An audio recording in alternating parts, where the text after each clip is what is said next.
Hey all, welcome back to the Fire and Water Cooking Channel. I'm Darren, of course, and check it out. I got a brand new Traeger Timberline 850 pellet grill. This is their top of the line pellet grill. We're gonna get this thing opened up, put together. I'm not gonna unbox it for you. I'm just gonna put it all together, but I'll do a great walk around, show you everything it's got, and why I'm excited about it. I'll be back. Smoking, grilling, getting hot and hotter, sous vide and chilling from fire and water.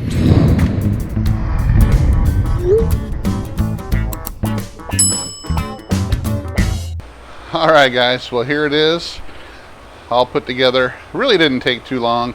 I didn't want to bore you with unboxing it and all that, or do any kind of time link, because it's kind of still hot down here in Florida this time of year, and I sweat a lot and I curse a lot when I put things together. But really all you had to do to put this thing together was put the legs on, the leg supports, and the shelves, and everything else was pretty much already put together. This thing is actually built like a tank. It is all double walled everywhere on this thing. It is heavy, so it is not lightweight at all. It's a lot thicker than the Camp Chef that I have.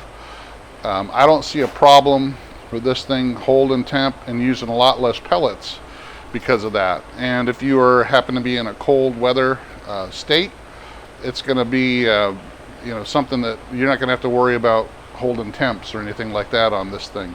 You're going to be able to hold temps just fine. So I'm going to do a little bit of a walk around here to kind of show you where everything is, how it's set up, and what are the things I like about it. Some of the things that I like about this thing, just haven't even turned it on yet. I mean, I literally turned it on. I set up the Wi-Fi and all that to get it to update its firmware, but I haven't even done the burn-in yet, and I was waiting to do this before I got it hot or anything like that. So it does come with a pretty good owner's manual. Everything is really simple to follow. There's a lot of warnings in here about making sure you get it far enough away from your house and ceiling and roof and all that. It goes over how to keep it clean, how to set it up, how to set up the Wi-Fi, how to season it and all that. The Wi-Fi was really easy to set up for me. It is a 2.4 gigahertz, so if you have issues with 2.4 gigahertz, you'll probably have it with this. So make sure you look up ways to set up your 2.4 gigahertz machines. But it really, once I hooked it up, I'll show you once we start doing a walk around how easy it is for the Traeger app to set this up once you get it going. So, all right, I'll get a little bit closer to this and we'll do a little walkthrough. All right, so we're going to start right here, and as it says, it's a Timberline 850. All this stuff was all put together except for the legs. Like I said, that was really the hardest thing to put together with the legs. The shelf, and this shelf we put on is really just screws with a Phillips head. The thing about this, it comes with all the tools you need, even a Phillips head screwdriver and two little wrenches for the legs, because you tighten the screw with the Allen wrench and tighten it up with the little wrench that comes with it on the back side. Just make sure you get those really tight. But it came with everything. Everything's laid out really well. It goes in different stages, part 1, part 2, part 3, part 4. It walks you right through it. So it's really simple. Anybody could really do it. You do need two people to get it back up on its feet. It is heavy. I was able to do it myself, but I'm a big guy. But you're going to need somebody to help you get it back up on its feet. To put the legs on, you do need to lay it on its back and kind of tilt it up some so that you can have access to the holes and you can get your fingers in there to screw it together. But it's really putting these on, putting the handle on, were really simple. One of the things I want to show you is just how thick this thing is. It's double walled. You got a big thick outside part, but it's probably a good almost an inch or so from the other interior section here. So it's really thick, and it's got 3 grates, and these grates are heavy, and they're heavy duty stainless steel. So this is not cheap, it's not coated, this is heavy. This is probably like 3 or 4 pounds, just this one small rack.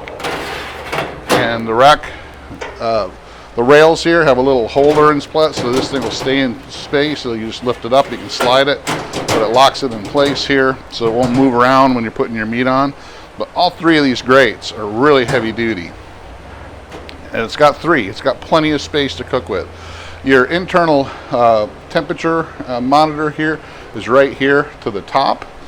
And what that'll do is make sure that you understand what, because this is a convection grill, like most pellet grills, that you kind of know what the temperature is towards the top of the grill. Because it's moving around constantly. That's where you're going to be your most telling of what your interior temperature of the grill is. So these shelves, they're not really big, but they're enough to be able to put something on or hold it down or hold the pan so that you can drop it on the floor. But they're pretty stable. You got your controller here. There is the power switch on the back. You just turn that on, then you can hold this button down and it kicks on everything. Even the pellet hopper is really heavy duty thick. This is a magnet attachable cutting board that comes with it. And it just sits right in these grooves, but there's a magnet on the back that holds it in there. But as you can see, this hasn't even been turned on yet.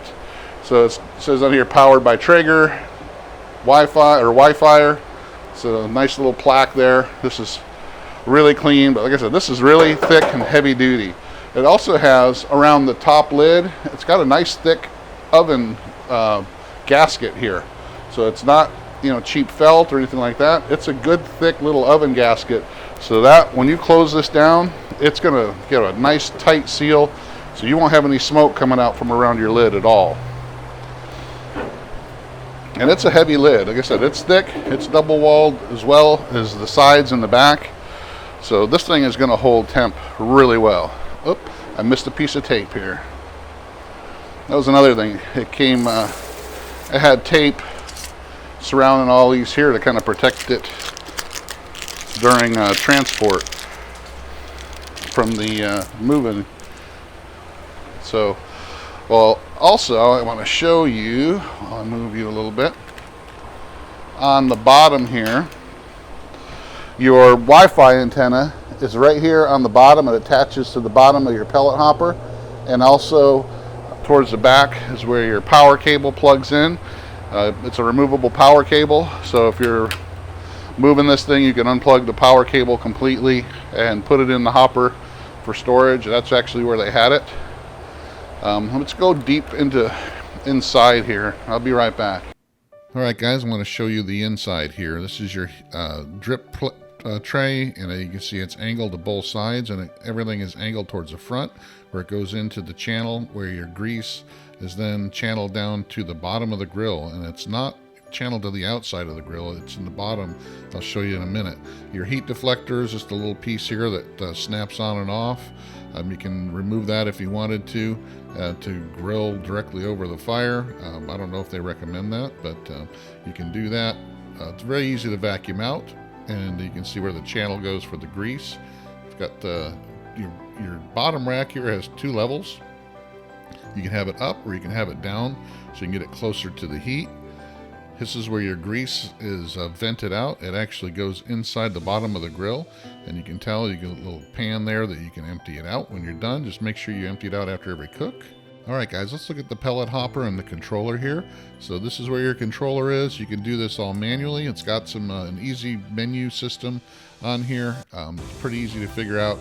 You got your magnetic cutting board that sits on top. One of the things is when you set up your app, you just got a QR code right here on the inside of the pellet hopper that you use with your app to go ahead and register or set up your grill to your app. So it's really easy to do. You got your serial number and everything else in there, but you got one food probe, and it goes, your food probe goes right into the side of the grill here. It's got a little hole with a little rubber gasket. Another thing this has is a sensor. It's got a nice pellet sensor in here with a light, so the light lets you see your pellets in the dark, but also it tells you when you're running out of pellets, so it'll monitor that from the app. You can see if it's running low on pellets, and it'll also set off an alarm if you get too low. Also, you got a little storage area here for your probe. So when you're done using your probe, you can just put it in there. You also got a little pellet dump here. If you want to change out the flavor of your pellets, you can put different kinds in, just empty it out. That little door opens up, put them in a bucket and switch them out. One more thing I want to talk about is the downdraft exhaust that the Traegers have. This both the Timberline and the Ironwood have this downdraft system where it's kind of unique to these grills, that the way the smoke and heat is vented out. But we'll go over that in a minute too. All right, guys, we're going to go around to the front. We're going to go back inside here. I'm going to show you what Traeger calls true convection, and it works in hand with the downdraft exhaust that I was talking about.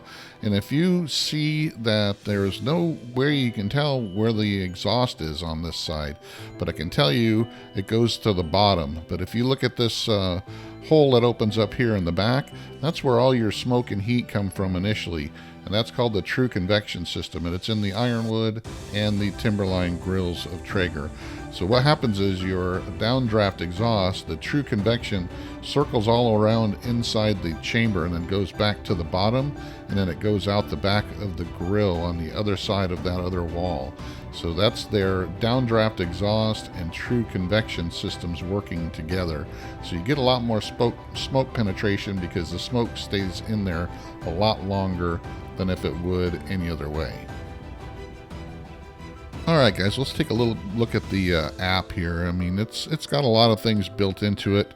It is missing one feature that I'll talk about in a minute, but it does have a lot of different features. This is built for, if you don't know anything about smoking or cooking outdoors, there's a lot in here that'll help you out. There's a lot of videos, built-in recipes. There's recipes from their pro influencers like Danielle DevaQ Bennett and Matt from Meat Church Barbecue. It also has the ability to watch some videos on how to clean it, but it also can set it up yourself. You can do your temperatures and all that automatically through online recipes that are built into the app, or you can set them up manually. It will also, you can read your pellets on here. You can set up your firmware, but if you see on the bottom right, it tells you how much pellets is in there. You can set another timer. You can set it to keep warm mode. It's really easy. Once you play around with it, it's really easy and not very hard, and it does a lot. The only thing it's missing is there's something that's called a cook cycle, custom cook cycle setup you can do on the controller. You used to be able to do it on the app, but they took that feature off, and I'm kind of sad because I would have liked to use that. I'll be back. All right, guys, I'm going to go ahead and show you how to set this up for seasoning, and it's actually really simple to do. It's on page 11 of the manual, but you just, once it's all set up and ready to go, you actually just hit menu here on your box, hit auger, push the button to select, and we're going to hit prime auger. And it's going to run the clock. So what it's doing now is feeding the pellets into your into the fire pot so that it can actually start up. So it's going to go ahead and move the pellets into the fire pot so that it can get started. You don't want to start it without that because there's nothing for the grill to actually light if there's nothing in the fire pot. So I can hear it moving. I can hear the pellets start to roll. I can hear the auger moving. So it usually takes about a minute and a half, and it'll count down. And once that's done, it's going to tell me it's ready. And then we're going to hit 350 to ignite. And we'll be back. All right, it's finishing up. And if you hear some stuff going, making noise, it's the auger. If the first time it runs, it's got to get its legs out. So, you'll hear some stuff, and then you'll hear the pellets dropping into the fire pot. So it's done. We're going to hit that. Then we're going to turn it up to 350 like it tells you to do in the manual. And we're going to let it run for 20 minutes at 350. And ignite, and it's going to get things started. And that's going to run for 20 minutes at 350. And then it tells you to turn it up to 500 for run it for another 30 minutes, and then shutting it off. So that's it, guys. It's really easy, but you got to do this step when you first get it, so you can feed those pellets into the auger and get them in that channel, so that you have a steady flow of pellets from now on. All right. Thanks for watching. All right, guys, I just wanted to show you it's almost done with its initial burn-in, and just wanted to show you what the downdraft exhaust with that true convection looks like coming out the back there. As you can tell, it's got plenty of smoke. A lot of that smoke goes into the chamber a lot. So thanks for watching. Make sure you follow us on Facebook, Instagram, and follow the Fire and Water Cooking Podcast. And please check out the Traeger Timberline and the Ironwoods. The Pros are also available. They just don't have as much technology built into them. Of course, they're a little cheaper, and that might be what you're looking for. But thanks for watching. I'll see you again in the next Fire and Water Cooking video.